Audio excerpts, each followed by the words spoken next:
3 जण खाली 3 2 1 1 एवढा मोठा डिस्कशन करून रिझल्ट असा लागला. थांबा थांबा,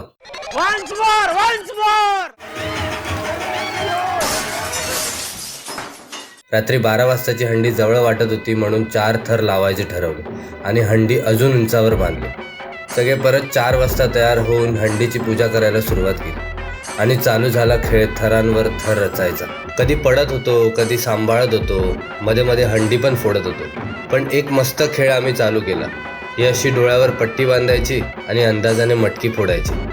सगळ्या बाळगोपाळांनी प्रयत्न केला पण ह्याने अचूक हंडी फोडली आणि लहान मुलांचा जोश बघून आमच्यात पण जोश आला म्हणून आम्ही सगळे हंडी फोडायची ठरवली. हे आमचे कोच जे सांगत होते त्यांच्या उलट आम्ही करत होतो आणि रिझल्ट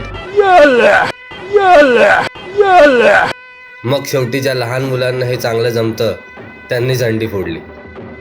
आपल्या आयुष्यात जे महत्त्वाचं असतं तेच हा दहीहंडीचा सण आपल्याला शिकवतो, ते म्हणजे समोरच्यावर विश्वास.